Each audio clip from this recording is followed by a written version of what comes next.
আচ্ছা দেখো, আমাদের হচ্ছে যেটা বলতেছিলাম, তো তোমাদের হচ্ছে বিভিন্ন কলেজে যেটা হয়, ফার্স্ট ইয়ার এবং হচ্ছে সেকেন্ড ইয়ার মিলে দুই, মানে দুই পত্র মিলে পরীক্ষা হয়। এবং বিভিন্ন কলেজে যে পরীক্ষাটা হয় ওর শুধু হচ্ছে প্রথম পত্র পরীক্ষা নেয় হচ্ছে প্রথম বর্ষে, এবং দ্বিতীয় বর্ষে শুধু দ্বিতীয় পত্র পরীক্ষা নেয়।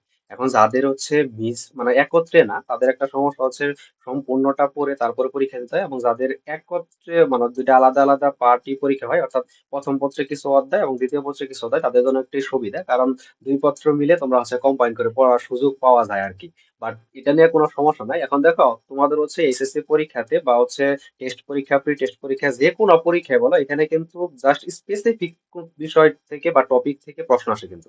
এগুলা প্রথমত বুঝতে হবে। যারা হচ্ছে, আমি জানি অনেকেই ফার্স্ট ইয়ারে খুব ভালোভাবে পড়ানি বা ইয়ারসেস পরীক্ষা দিচ্ছ, ভালোভাবে পরীক্ষাগুলো ভালো হচ্ছে না। অনেকেরই ভালো হচ্ছে না আমি জানি, এবং অনেকের খুব ভালো পরীক্ষা হচ্ছে। যাদের ভালো পরীক্ষা হচ্ছে আমি তো জানি তাদের ভালো পরীক্ষা হচ্ছে, কারণ হচ্ছে তারা যে কাজটা করছে, তারা হচ্ছে সুন্দর একটা গাইডলাইন এবং প্লাস হচ্ছে কি কি বিষয় আসবে পরীক্ষায় এটা তারা খুব ভালো জানতো, যে ভাইয়া এইটা পরীক্ষা আসবে এবং এটা আসবে না, এটা গুরুত্বপূর্ণ এটা গুরুত্বপূর্ণ না। এই জাস্ট এতটুকু বিষয় যারা জানতো, তাদেরই পরীক্ষা হচ্ছে এখন পরীক্ষা ভালো হচ্ছে। এবং সামনে যাদের পরীক্ষা হবে, যারা এই বিষয়গুলো জানে তাদের পরীক্ষা ভালো হবে। এবং যারা জানে না তাদের হচ্ছে একদম বলা যায় তাদের পরীক্ষাটা খুব একটা ভালো দিতে পারবে না। আর কারণ কি, তুমি হচ্ছে গদ বাঁধা সব করে দেবা, যাই দেখবো হচ্ছে পরীক্ষায় তুমি যে জিনিসগুলো পড়ছো সেই জিনিসগুলো হচ্ছে পরীক্ষায় আসছে না, তার লাভ নাই তো।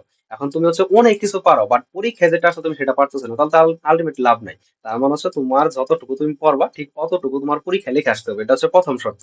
এখন দেখো, আমি হচ্ছে আজকে যেটা বলবো রসায়ন দ্বিতীয় পত্র নিয়ে তোমাকে একদম মানে হচ্ছে বিস্তারিত বলবো, যে কোন অধ্যায় থেকে বেশি কোশ্চেন আসে, কোন অধ্যায় থেকে কোন মানে কম কোশ্চেন আসে, এবং কোন অধ্যায় ঠিক কতটুকু পড়লে তুমি এর আগে একটা অক্ষর যদি না পড়ো, অর্থাৎ এখানে অনেকে জানি ওখানে ভয় নেই, মানে সেকেন্ড পেপার ভয় নেই, কোনো দরকার নেই। মানে তুমি এই মুহূর্তে যখন শুরু করবা, এই মুহূর্তে তোমাকে কিচ্ছু দরকার নেই। তুমি যতটুকু আমি বলবো ঠিক এতটুকু যদি সমাধান করতে পারো, ইনশাল্লাহ এখান থেকে একদম শতভাগ তুমি হচ্ছে কমন পাওয়া যাবে। এর আগে যারা হচ্ছে প্রথম পত্র পড়ে পরীক্ষা দিচ্ছে, তারা হয়তো বা এটা অনুমান করতে পারছে যে কিরকম কমন আসে বা কতটুকু আসে না, সবকিছু মোটামুটি তারা জানে। এখন দেখো, এখন হচ্ছে দ্বিতীয় পত্র নিয়ে আজকে কি কি বলবো, বা দ্বিতীয় পত্র বা আজকের ক্লাসে কি কি বলবো। দেখো, প্রথম কথা বলবো হচ্ছে দ্বিতীয় পত্র নিয়ে টোটাল এটা বলবো, যে দ্বিতীয় পত্র কয়টা অধ্যায়, কোনটা বেশি গুরুত্বপূর্ণ, না কোনটা তোমার পড়া উচিত এই মুহূর্তে, এটা একটা বলবো। এবং তোমাকে হচ্ছে দ্বিতীয় পত্র বেশ কিছু টপিক মানে হচ্ছে সমাধান করাবো। এবং টপিকের ভিতর থেকে তোমার এমসিকিউ, কোনটা ক খ আসবে এবং কোনটা খ আসবে। দেখো, আমাদের মূলত এই ক্লাসগুলা zero basic one shot class নাম দেওয়ার একটা কারণ হচ্ছে, এই ক্লাসগুলা থেকে তোমাকে হচ্ছে কোনটা ক নাম্বার আসবে, কোনটা খ নাম্বার আসবে, এবং কোনটা সিকিউ আসবে, কোনটা এমসিকিউ আসবে, তুমি একটা ক্লাসের মাধ্যমে বিস্তারিত বুঝতে পারবে। অর্থাৎ যে টপিক তুমি পড়বা, সেই টপিক তুমি 100% এখান থেকে সমাধান করে যেতে পারবা, এটা একদম নিশ্চিত বলা যায়। এখন দেখো, এর জন্য নাম দেওয়া হয়েছে জিরো বেসিক। জিরো বেসিক মানে এর আগে তুমি যদি এক অক্ষর না জানো বা এক অক্ষর না পড়ো, তাতে কোনো সমস্যা নেই। একদম এর জন্য নাম দেওয়া হয়েছে জিরো বেসিক, না হলে তো শুধু ওয়ান শট ক্লাস নাম দেওয়া হয়েছে, যাতে একদম প্রথম থেকে শেষ পর্যন্ত পড়া যাবে। বিষয়টা এমন না। বিষয়টা হচ্ছে জিরো বেসিক মানে যে একদমই পড়ে নেই তার জন্য ক্লাসটা যেমন পারফেক্ট, যে এই অধ্যায়টা পড়ছে বা এই টপিক গুলা পড়ছে তার জন্য অনেক কিছু শিখার আছে আর কি, জাস্ট এতটুকু। এখন দেখো, আমি যদি হচ্ছে প্রথম থেকে বলি একটু, প্রথম থেকে হচ্ছে আমাদের কি মূলত দেখো, এদিকে খেয়াল করো। আমাদের হচ্ছে এই যে রসায়ন তৃতীয় পত্র নিয়ে যদি কথা বলবো, দেখো অনেকে যুক্ত হচ্ছে, মাত্র 6 মিনিটের সাথে অনেকে যুক্ত হচ্ছে। আমরা হচ্ছে আর দুই এক এক মিনিট যুক্ত করবো, তারপর আর যুক্ত করবো না, কারণ যারা ভালো করে জীবনে, তাদের সময়ের একটা মূল্য আছে বা সময়ের দাম আছে। বা আমি 8টায় বলছি, অনেকে 8টায় যুক্ত হলে বা যাহা যুক্ত হবো বা হবো না, মানে ব্যাপারটা যারা এমন করছে, তাদের তো আসলে যুক্ত করে আলটিমেট লাভ নেই, বা পরে যুক্ত করে লাভ নেই, কথাগুলো শুনবে না, পরে আলটিমেট বলবে যে না, কিচ্ছু হলো না। দেখো, এদিকে খেয়াল করো। আমাদের হচ্ছে প্রথমে যেটা, প্রথম হচ্ছে রসায়ন দ্বিতীয় পত্র। এখন বলতে পারো ভাইয়া আমাদের তো ইয়ার ফাইনাল পরীক্ষা হয় না, অনেকে বলে আমাদের পরীক্ষা চলতেছে, আমরা কি করবো? তোমরা একদম মনোযোগে দেখো। এটা দেখলে তুমি ওভারঅল একটা ধারণা পাবা, যে আমার আসলে কি করা উচিত এবং কিভাবে আগানো উচিত, কিভাবে আগালে আমি খুব ইজিলি, সামনে আমাদের হচ্ছে প্রি টেস্ট আছে, তারপর টেস্ট আছে, তারপর ফাইনাল পরীক্ষা আছে, খুব ইজিলি কিভাবে আমরা ভালো করতে পারি। দেখো, প্রথম হচ্ছে আমাদের রসায়ন দ্বিতীয় পত্র। রসায়ন দ্বিতীয় পত্রে কয়টা অধ্যায় আছে? রসায়ন দ্বিতীয় পত্রে টোটাল আমাদের অধ্যায় আছে 5টা। একটা হচ্ছে পরিবেশ রসায়ন, জৈব রসায়ন, পরিমাণগত রসায়ন, তড়িৎ রসায়ন, আর হচ্ছে অর্থনৈতিক রসায়ন। এই 5টি অধ্যায় আছে। এখন এই 5টি অধ্যায় আগে যখন শর্ট সিলেবাস ছিল, অর্থাৎ এর আগে কত সাল পর্যন্ত, এটা হচ্ছে তোমার যখন ফুল সিলেবাস ছিল তখন তো 5টা অধ্যায়। এবং তোমাদের হচ্ছে দুঃখজনক হলো সত্য, তোমাদের থেকে আবার নতুন করে হচ্ছে ফুল সিলেবাস শুরু হয়েছে। অর্থাৎ তোমাদের আগের বেসে যারা ছিল, আগের কয়েক বেস, 2-3 বেস যারা পরীক্ষা দিচ্ছে, তারা কিন্তু ফুল সিলেবাস পরীক্ষা দেয় না। অর্থাৎ এখানে তারা একটা অধ্যায় পরীক্ষা দেয় না, সেটা হচ্ছে অর্থনৈতিক রসায়ন। এই অর্থনৈতিক রসায়ন তারা কিন্তু পরীক্ষা দেয় না। বাকি যারা আছে, অর্থাৎ 2019 সাল 18 সালে যারা পরীক্ষা দিচ্ছে, 20 সালে কিন্তু অটো পাস দিছে, অর্থাৎ 19 সাল 18 সালে যারা পরীক্ষা দিচ্ছে, তারা হচ্ছে এই 5টা অধ্যায় পরীক্ষা দিচ্ছে। এখন এই 5টা অধ্যায় থেকে কোথা থেকে কয়টা কোশ্চেন আসবে এবং কোন টাইপ থেকে আসবে, সবই বিস্তারিত বলবো। এখন দেখো, একদম মনোযোগ দিয়ে শুনবা। আরেকটা জিনিস, এই ক্লাসগুলো খুবই মনোযোগ দিয়ে শুনবা, খুবই মানে খুবই মনোযোগ দিয়ে শুনবা। দেখো, প্রথম হচ্ছে 1 নম্বর হচ্ছে আমাদের পরিবেশ রসায়ন। এই পরিবেশ রসায়ন থেকে আসলে হচ্ছে আমাদের কি কোশ্চেন আসে, বা পরিবেশ রসায়ন থেকে আলাদা কোনো প্রশ্ন আসবে কিনা, এতটুকু আগে বুঝতে হবে। যে পরিবেশ রসায়ন থেকে কোনো কোশ্চেন আসবে, হ্যাঁ, পরিবেশ রসায়ন থেকে আমাদের একটা সৃজনশীল প্রশ্ন আসবে, এক সেট আসবে। এক সেট মানে হচ্ছে একটা সৃজনশীল প্রশ্ন। আমি যদি দুই সেট বলি তার মানে সেখানে হচ্ছে দুইটা সৃজনশীল প্রশ্ন। আমি যদি তিন সেট বলি তার মানে সেখানে হচ্ছে তিনটা সৃজনশীল প্রশ্ন। এখন পরিবেশ রসায়ন থেকে কয় সেট আসবে? পরিবেশ রসায়ন থেকে বাইরে আসবে হচ্ছে আমাদের এখানে এক সেট সৃজনশীল প্রশ্ন আসবে পরিবেশ রসায়ন থেকে। দেখো, পরিবেশ রসায়ন থেকে আমাদের এখান থেকে কয় সেট আসবে? পরিবেশ রসায়ন থেকে আসবে হচ্ছে এক সেট। টোটাল আমাদের কয় সেট আসে? টোটাল আসে কিন্তু 8 সেট। এই 8 সেটের মধ্যে আমার শুধু পরিবেশ রসায়ন এই একটা অধ্যায় থেকে আমার এখানে এক সেট সৃজনশীল প্রশ্ন আসবে, এবং এই এক সেট আসবে নির্দিষ্ট একটা টপিক থেকে প্রত্যেক বছর প্রশ্ন আসে, যেটা আমরা বলবো, যেটা তোমাদের ক্লাসে বলে দেবো। একদম স্পেসিফিক বলা যায় যে এই টপিক থেকে তোমাদের হচ্ছে এসএসসি বা তোমরা যে কোনো পরীক্ষা দাও না কেন, এই অধ্যায় থেকে কোশ্চেন করলে সেই কোশ্চেনটা করা লাগবে আর কি। তারপর হচ্ছে জৈব রসায়ন, জৈব রসায়ন একটু পর বলছি। তারপর হচ্ছে পরিবেশ রসায়ন। দেখো, পরিবেশ রসায়ন থেকে মূলত কি আসবে? সরি, পরিমাণগত রসায়ন। পরিমাণগত রসায়ন থেকে কি প্রশ্ন, কি আদৌ আসবে? হ্যাঁ, পরিমাণগত রসায়ন থেকে খুশি মানে হচ্ছে মজার ব্যাপার হচ্ছে এখান থেকে আমাদের দুই সেট প্রশ্ন আসবে। যেমন রসায়ন প্রথম পত্রে গুণগত রসায়ন থেকে যেমন দুই সেট আসে, রাসায়নিক পরিবর্তন থেকে যেমন দুই সেট আসে, ঠিক পরিমাণগত রসায়নের দুইটা পার্ট, এই দুইটা পার্ট থেকে এখানে দুই সেট প্রশ্ন আসা একদম খরচ। আসবে, আসবে শিওর, প্রত্যেক বছর আসে, তোমাদের আসবে। অর্থাৎ পরিমাণগত রসায়ন থেকে দুই সেট প্রশ্ন আসবে। আবার তড়িৎ রসায়ন, এই তড়িৎ রসায়ন থেকে তোমাদের আসবে হচ্ছে এক সেট প্রশ্ন। তড়িৎ রসায়ন থেকে কয় সেট আসবে? তড়িৎ রসায়ন থেকে তোমাদের আসবে হচ্ছে এক সেট। তাহলে দেখো, দিয়ে খেয়াল করো, এখানে দুই সেট গেল এবং তড়িৎ রসায়ন থেকে হচ্ছে এক সেট। তড়িৎ রসায়ন থেকে কেউ যদি মনে করে ভাইয়া এক সেট না, আমি এমন ভাবে তড়িৎ রসায়ন পড়া দেবো এখান থেকে আমি তিন সেট লিখবো, অসম্ভব। কারণ তড়িৎ রসায়ন থেকে তুমি যাই কোশ্চেন হোক না কেন, একটা টপিক থেকে এবং একটা টাইপ প্রত্যেক বছর পরীক্ষা প্রশ্ন আসে, এবং এক সেট আসবে। এক সেটের বেশি আসা সম্ভব না। এবং অর্থনৈতিক রসায়ন থেকে এর আগে যেহেতু শর্ট সিলেবাস ছিল না, কারণ এর আগে যেহেতু শর্ট সিলেবাস ছিল সেখানে হচ্ছে এর আগে কোশ্চেন আসে না, কিন্তু তোমাদের যেহেতু ফুল সিলেবাস, তার মানে তুমি ধরে রাখো অর্থনীতি রসায়ন থেকে তোমাদের একটা প্রশ্ন আসবে। এবং একটা প্রশ্ন আসবে মানে মানে হচ্ছে এটা আসবে বলা যায়। এখন দেখো, এখন এই জায়গা থেকে কি কি লিখলাম? আমি লিখলাম হচ্ছে পরিবেশ রসায়ন, এখান থেকে এক সেট। পরিমাণগত রসায়ন দুই সেট, কয় সেট হলো? এ হচ্ছে তিন সেট, এবং তড়িৎ রসায়ন এই এক সেট, চার সেট।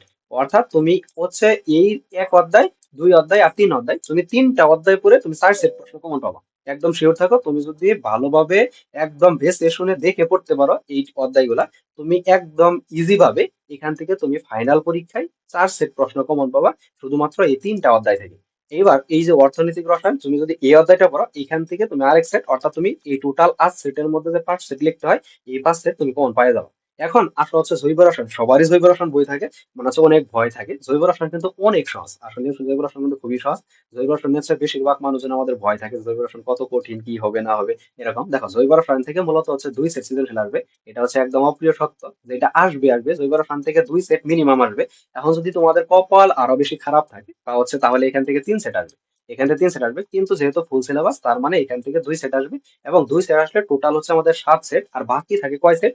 আর হচ্ছে এক সেট বাকি থাকে। সেই বাকি এক সেট আমাদের কোথা থেকে আসবে? বাকি এক সেট আসবে মিক্স কোষে।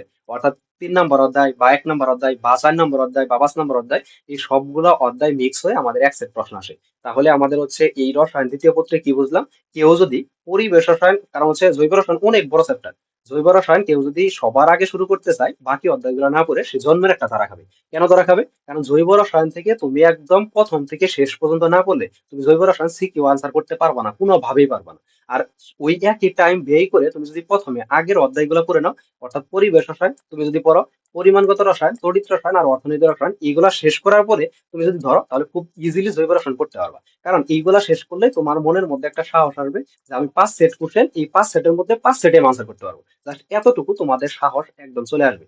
দেখো, আমি তো বলে দিলাম যে পরিবেশ রসায়ন, পরিমাণগত রসায়ন, তড়িৎ রসায়ন, অর্থনৈতিক রসায়ন, এতটুকুতে কোশ্চেন আসবে। এবার একদল মানুষ কি করবে জানো? একদল মানুষ কি করবে, এতটুকু শুনেই শেষ, তার আর কিছু জানার দরকার নেই। কারণ তার কিছু জানা, সে তো সব পাইরেই গেছে আর কি। আমি তো হচ্ছে বলে দিলাম যে এতটুকু এতটুকুতে আসবে, তার আর পড়ালেখার দরকার নাই, ঠিক এমনটা করে। এখন দেখো, এই এসএসসি তুমি যদি ভালো রেজাল্ট করতে চাও, বা তোমার যদি সৎ ইচ্ছা থাকে যে আমি এসএসসি তে ভালো রেজাল্ট করে ভালো কোথাও চান্স পাবো, ভালো কোথাও পড়বো, এই সমস্ত জিনিস তোমার যদি হচ্ছে চিন্তাধারা থাকে, বা এই সমস্ত সুন্দর চিন্তা ভাবনা যদি তোমার থেকে থাকে, তাহলে তুমি যদি হচ্ছে ভালো রেজাল্ট করতে চাও, তাহলে তোমাকে বেশি না একটা জিনিস মেনটেন করা লাগবে।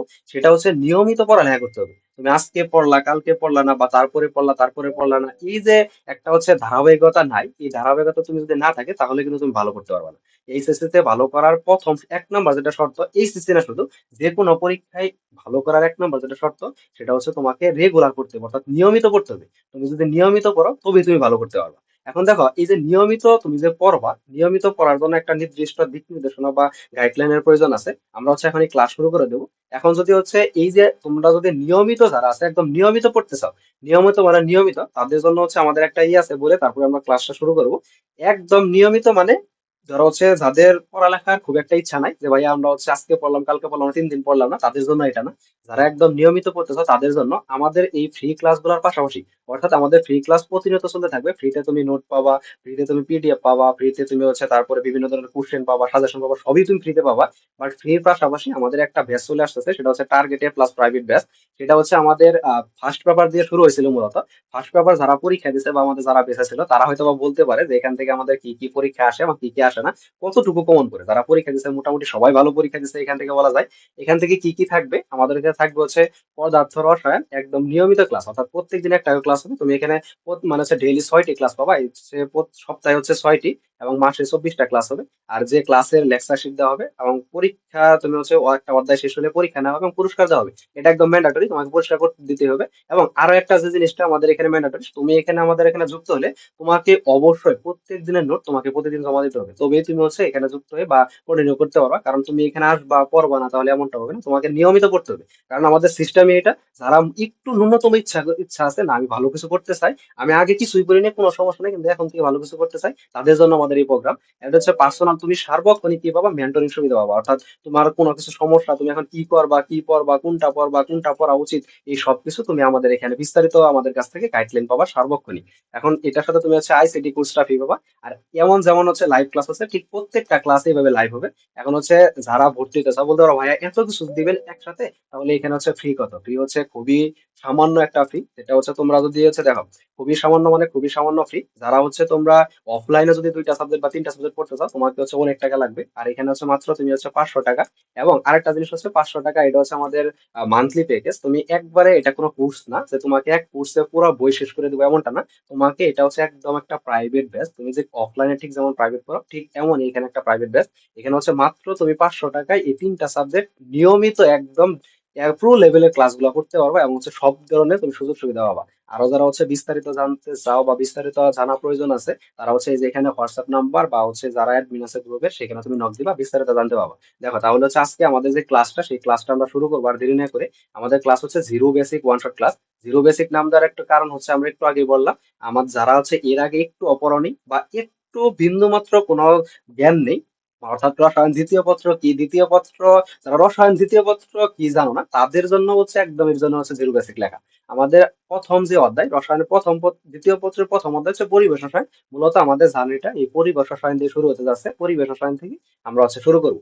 দেখো প্রথম হচ্ছে আমরা তাহলে আমাদের আজকের যে ক্লাস বা পড়ালেখা যতটুকু পড়া দরকার, এবং আরেকটা জিনিস, আজকের ক্লাস থেকে তুমি বুঝতে পারবা যে তোমার আসলে কিভাবে পড়া উচিত, কি পড়া উচিত, ঠিক কতটুকু পড়া উচিত, তুমি কতটুকু পড়বা। একদম আমি একদম ওপেন চ্যালেঞ্জ দিচ্ছি, তুমি ক্লাস করবা, ক্লাস করার পরে ইনস্ট্যান্ট তুমি কোশ্চেন সলভ করে যেতে পারবা, যে ভাইয়া এই কোশ্চেন তাও আমার কিভাবে হবে বা এইভাবে আমি সলভ করতে পারছি।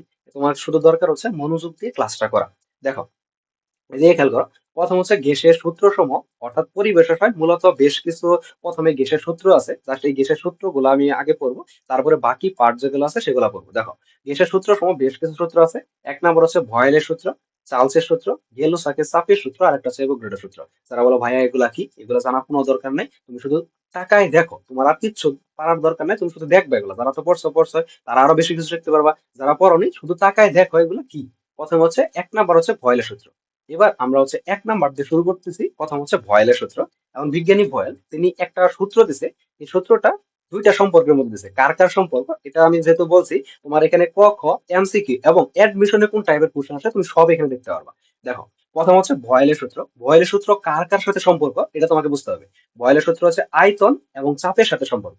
আয়তনকে মূলত ভি দ্বারা প্রকাশ করা হয় এবং চাপকে পি দ্বারা প্রকাশ করা হয়। এখন এটাই হচ্ছে তোমার প্রথমত এমসিকিউ, এটা আসবে এমসিকিউ, যে এটা হচ্ছে এমসিকিউর জন্য গুরুত্বপূর্ণ। জাস্ট এতটুকু আমি তোমাকে বলে দেবো কোনটা এমসিকিউ, কোনটা সিকিউ এবং হচ্ছে কোনটা অ্যাডমিশন। দেখো বয়েলের সূত্র, আয়তন ও চাপের মধ্যে সম্পর্ক, তোমাকে পরীক্ষা কোশ্চেন আসবে, নিচের কোনটি বয়েলের সূত্রের সাথে সম্পর্কিত, আয়তন ও চাপ, চাপ ও তাপ, নাকি হচ্ছে চাপ ও ঘনমাত্রা। তোমাকে স্পষ্ট দেখাইতে হবে যে আয়তন ও চাপের সাথে যে সম্পর্ক, সেটা হচ্ছে আমাদের বয়েলের সূত্র। এখন সূত্রটা কি? এই সূত্রটা আসবে ক নম্বরে, তুমি বিগত সালে প্রশ্ন করলে দেখবা, দেখবা বিভিন্ন বোর্ডে তোমার হচ্ছে বলছে যে বয়েলের সূত্রটি লেখাও ক নাম্বার প্রশ্নে। আর ক খ যে না পারবা সেই কিন্তু পরীক্ষা জীবনে ভালো দিতে পারবো না, কারণ ক খ এখানে আমাদের টোটাল হচ্ছে 15 মার্ক। দেখো তাহলে বয়লের সূত্রটা কি? স্থির তাপমাত্রায়, প্রথম হচ্ছে তাপমাত্রা কি থাকবে? তাপমাত্রা হচ্ছে আমাদের স্থির থাকবে। দেখো প্রথম হচ্ছে আমাদের কি স্থির তাপমাত্রায়, স্থির তাপমাত্রায় তার মানে তাপমাত্রাটা থাকবে স্থির, বয়েল মানে হচ্ছে তাপমাত্রা স্থির থাকবে, এটা মাস্ট। স্থির তাপমাত্রায় নির্দিষ্ট ভরের কোন গ্যাসের আয়তন ওই গ্যাসের উপর প্রযুক্ত চাপের ব্যস্তানুপাতিক। অর্থাৎ আয়তনের সাথে এখানে কার সম্পর্ক? আয়তনের সাথে হচ্ছে মূলত আমাদের চাপের সম্পর্ক এই জায়গায়। দেখো প্রথম হচ্ছে আমাদের কি স্থির তাপমাত্রায় গ্যাসের আয়তন, ই হলো গ্যাসের আয়তন হচ্ছে আমাদের বি, গ্যাসের আয়তন বি, এটার সাথে কি ব্যস্তানুপাতিক? ব্যস্তানুপাতিক হচ্ছে আমাদের চাপের ব্যস্তানুপাতিক, এই চাপের হচ্ছে ব্যস্তানুপাতিক সম্পর্ক, অর্থাৎ 1/p চাপের ব্যস্তানুপাতিক সম্পর্ক। এটাই বলছে, এটা হচ্ছে বয়লের সূত্র। এই বয়লের সূত্র কি স্থির থাকে তোমাকে স্পষ্ট কিন্তু লিখতে হবে। এটা হচ্ছে টি স্থির, অর্থাৎ তুমি লিখবে হচ্ছে টি কনস্ট্যান্ট। এই কনস্ট্যান্ট মানে হচ্ছে স্থির, অর্থাৎ তাপমাত্রা যখন স্থির থাকে তখন আয়তন চাপের হচ্ছে ব্যস্তানুপাতিক সম্পর্ক, এটাই হচ্ছে বয়লের সূত্র। এখন জাস্ট এতটুকু, এই অংশটুকু তুমি এমসিকিউ আসবে, জাস্ট শুধু এই অংশটুকু, এই অংশটুকু তোমাদের এমসিকিউ আসবে যে এখানে নিচের কোনটি বয়লের সূত্র, এভাবে থাকবে, এভাবে তোমার দাগাইতে হবে। আরো কি কি কতটুকু এমসিকিউ আসে স্পষ্ট আমি বলবো, শুধু তোমার দরকার মনোযোগ, আর কিচ্ছু না। তুমি শুধু যদি মনোযোগ দিয়ে দেখতে পারো বা মনোযোগ দিয়ে ক্লাস করো, তুমি একদম ইনস্ট্যান্ট আনসার করতে পারো, তুমি শুধু তাকায় দেখো। দেখো এখন প্রথমত এই সমীকরণ থেকে কিভাবে আমি একটা সমীকরণ দ্বারা করাবো। প্রথম হচ্ছে বি ইকুয়াল টু, এই সমানুপাতিক চিহ্নটা আমার তুলতে হবে। এখন সমানুপাতিক একটা চিহ্ন তুলতে গেলে বা সমানুপাতিক যে কোনো কিছু তুলে একটা সমান চিহ্ন দিতে গেলে একটা ধ্রুবক দিতে হয়। আমি ধরলাম ধ্রুবকটা হচ্ছে কে আর ইন্টু 1/p। এবার এই পিটা দেখতেছো, পি হচ্ছে আমাদের নিচের সংখ্যা এবং বি হচ্ছে উপরের সংখ্যা, যদি আড়াআড়ি গুণ করি তাহলে হবে, পি বি ইকুয়াল টু হচ্ছে কে। যদি এরকম হয় তাহলে একটা জিনিস মাথায় রাখবা, যে এক্স এবং ওয়াই ইকুয়াল টু যদি ধ্রুবক এমন কিছু থাকে, এই ধ্রুবককে যদি এমন কিছু থাকে, তাহলে এই এক্স ওয়াইটা তোমার ইচ্ছা মতো যত খুশি মান থাকে তুমি বসাইতে পারবা। অর্থাৎ এখানে তুমি লিখতে পারবা x1 y1 equal to x2 y2 equal to x3 y3, অর্থাৎ যত মান দেওয়া থাকবে তুমি ততই লিখতে পারবা। এটা হচ্ছে ধ্রুবকের একটা সুবিধা, যে ধ্রুবক দেওয়া থাকলে খুব ইজি ভাবে সমীকরণ দাঁড় করানো যায়। তাহলে এই জায়গায় যেহেতু আমাদের কি দেখো তো, এই জায়গায় যেহেতু পি বি সমান কে আছে, তার মানে এই জায়গায় যেহেতু পি বি সমান কে আছে, আমি যদি হচ্ছে সমীকরণটা লিখি তাহলে কি হবে? সমীকরণটা হবে হচ্ছে P1 equal to P2 V2। এটাই হচ্ছে বয়েলের সূত্রের গাণিতিক রূপ। এটাই জাস্ট বয়েলের সূত্রের গাণিতিক রূপ। এটা যে কত জায়গায় পরীক্ষা আসবে বলার বাইরে, বুঝতে পারছো? এত গুরুত্বপূর্ণ এই অংশটুকু। তোমাকে প্রশ্ন করবে নিচের কোনটি বয়েলের সূত্রের গাণিতিক রূপ বা নিচের কোনটি বয়েলের সূত্র, তোমাকে দেখাতে হবে P1 V1 equal to P2 V2। যদি এই ফরম্যাট না থাকে তাহলে তোমাকে স্পষ্ট এই ফরম্যাট থাকবে, যে পি বি সমান সমান ধ্রুবক, এই ফরম্যাট থাকবে। যদি এই ফরম্যাট না থাকে কোনোভাবে, তোমাকে এই ফরম্যাট থাকবে, যে বি মানে হচ্ছে সমানুপাতিক 1/p, এই ফরম্যাটটা থাকবে। এই তিনটা ফরম্যাট থেকে যে কোনো একটা ফরম্যাট তোমার পরীক্ষায় আসবে, অর্থাৎ এটা হচ্ছে আমাদের বয়েলের সূত্র এতটুকু দিয়ে। এবং P1 কি? P1 হচ্ছে আমাদের প্রথম যে চাপ, সেটা হচ্ছে P1, চাপকে কিন্তু P1 প্রকাশ করা হয়, এটা প্রথম চাপ, সেটা হচ্ছে P1। আর V1 কি? প্রথম আয়তন। এগুলো তোমরা পড়ে লিখবা, এই ক্লাস শেষে তোমরা স্লাইডটা পেয়ে যাবা, স্লাইডটা দেখে সুন্দর করে নোট করে নেবা। তার মানে হচ্ছে এই P1 কি? P1 হচ্ছে আমাদের প্রথম চাপ, V1 হচ্ছে প্রথম আয়তন, আর P2 কি? P2 হচ্ছে আমাদের দ্বিতীয় চাপ এবং এই V2 হচ্ছে দ্বিতীয় আয়তন। এটা আমরা বয়েলের সূত্র জাস্ট এতটুকু জানলাম। বয়েলের সূত্র থেকে আর কিছু জানার দরকার নাই, তুমি এতটুকু জানলেই পরীক্ষা আনসার করতে পারবা। দেখো এই যে এখন কি আসছে, মূলত এই বয়েলের সূত্র থেকে কি পরীক্ষা আসে এটা দেখো। তোমাকে হচ্ছে আমি ক নাম্বার বললাম যে ক নাম্বার কি আসে এবং এমসিকিউ কি আসে, ওইখান থেকে তোমাকে বয়েলের সূত্র থেকে বললাম। এবার দেখো এই বয়েলের সূত্র থেকে অ্যাডমিশনে কি কোশ্চেন আসে। অর্থাৎ তোমরা যারা এসএসসি তে আমরা যারা পড়ছি বা তোমরা যারা পড়ছো, কেউই কিন্তু এসএসসি লেভেলে কেউ কিন্তু একটা নির্দিষ্ট ভালো জায়গায় প্রতিষ্ঠানে ভর্তি হওয়া, বিশ্ববিদ্যালয়ে পড়বা, মেডিকেলে পড়বা, বুয়েটে পড়বা, এইসব চিন্তা ছাড়া কেউ কিন্তু ইন্টারমিডিয়েট পড়ে না। কারণ ইন্টারমিডিয়েট যারা অন্তত সায়েন্সে পড়ে, সবারই একটা স্বপ্ন থাকে আমি একটা ভালো জায়গায় পড়বো। এর জন্য তোমাদের এখন এই কোশ্চেন গুলো দেখানো। দেখো এটা আছে মানে হচ্ছে জাহাঙ্গীরনগর বিশ্ববিদ্যালয়, এদিকে তাকাও। 1 এটমোস্ফিয়ার চাপে 30 ডিগ্রি সেলসিয়াস তাপমাত্রায় একটি গ্যাসের আয়তন 0.5 লিটার হলে উক্ত তাপমাত্রায় 2 এটমোস্ফিয়ার চাপে গ্যাসের আয়তন কত? এটা বলছে, তোমাকে এখানে আয়তন বের করতে বলছে। আচ্ছা, আগে এটা বুঝতে হবে এটা কার সূত্র, এটা কি বয়েলের সূত্র না অন্য কারো সূত্র, এটা আমরা বুঝবো কিভাবে বয়েলের সূত্র। প্রথম কথা হলো বয়েল মানে কি স্থির। বয়েল মানে হচ্ছে আমাদের তাপমাত্রা স্থির, তাপমাত্রা। অবশ্যই। দেখো বয়েল মানে অবশ্যই আমাদের তাপমাত্রা স্থির থাকবে, এটা মাস্ট, তাপমাত্রা স্থির থাকতে হবে, না হলে বয়েলের সূত্র হবে না। তাহলে এইবার এই জায়গায় দেখো তো, এখানে বলা আছে 30 ডিগ্রি সেলসিয়াস, নিচে উক্ত তাপমাত্রা মানে কত ডিগ্রি? 30 বাইরে 5 বাড়ছে 35 হয়েছে, বলো তো? 30 বাইরে কি 35 হয়ে গেছে? না। অর্থাৎ এখানে কত ডিগ্রি সেলসিয়াস তাপমাত্রা? ওই 30 ডিগ্রি সেলসিয়াস তাপমাত্রায়, যে 30 ডিগ্রি, এরিয়াতে খেয়াল করো, এখানে যে 30 ডিগ্রি সেলসিয়াস তাপমাত্রা বলছে, ঠিক এই 30°C তাপমাত্রায় 2 এটমোস্ফিয়ার চাপে গ্যাসের আয়তন কত। এখন প্রথম আমাকে কি কি দেওয়া আছে এটা আমি বের করবো। কি দেওয়া আছে কি কি? প্রথমে দেখো P1, P1 সমান কত দেওয়া আছে? P1 সমান দেওয়া আছে হচ্ছে 2 ATM। এই 2 ATM, কারণ সরি PM সমান দেওয়া আছে 1 এটমোস্ফিয়ার, এই 1 ATM। আচ্ছা, এবার V1 কত দেওয়া আছে? V1 দেওয়া আছে 0.5 লিটার, 0.5 লিটার। তারপর এই P2 মানে হচ্ছে দ্বিতীয় চাপ কত দেওয়া আছে? 2 এটমোস্ফিয়ার, খুব ইজি, 2 এটমোস্ফিয়ার। এবং বলছে আয়তন কত, তার মানে হচ্ছে এই শেষের আয়তনটা কত। দেখো তো, P1 V1 P2 V2, এই রিলেটেড আমরা কয়টা সূত্র জানি? এই রিলেটেড মাত্র একটা সূত্র জানি। কি সূত্র? আমরা সূত্রটা জানি হচ্ছে P1 V1 ইকুয়াল টু এই P2 V2। খুবই ইজি প্রশ্ন। এখান থেকে আমি কি বের করবো? এখান থেকে আমাকে V1 বের করতে হবে।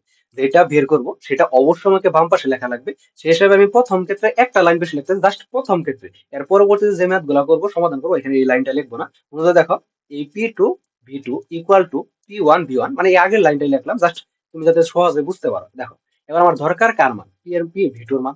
এই V2 ইকুয়াল টু, যেটা যার মান দরকার সে থাকবে আমার সমান চিহ্নের বাম পাশে, এবং বাকি যে অংশটুকু আছে সেটুকু কোথায় চলে যাবে? সেটুকু অবশ্যই ডান পাশে চলে যাবে। কিভাবে চলে যাবে? দেখো, এই P1 আর V1 উপরে চলে যাবে। এইটার সাথে কি সম্পর্ক? P2 V2, এটা হচ্ছে গুণ সম্পর্ক। তাহলে গুণ থাকলে কি হয়? আমরা নিঃসন্দেহে জানি ভাগ হয়। তাহলে V2 ইকুয়াল টু এত। এবার তুমি মানগুলো বসাও। P1 এর মান কত? 1 ইন্টু V1 এর মান কত? V1 এর মান হচ্ছে 0.5 ডিভাইডেড বাই P2 এর মান কত? P2 এর মান হচ্ছে 2। তুমি যদি ভাগ করো, এটা কত হবে? 0.25। এটা হচ্ছে এত লিটার। এটা হচ্ছে আনসার।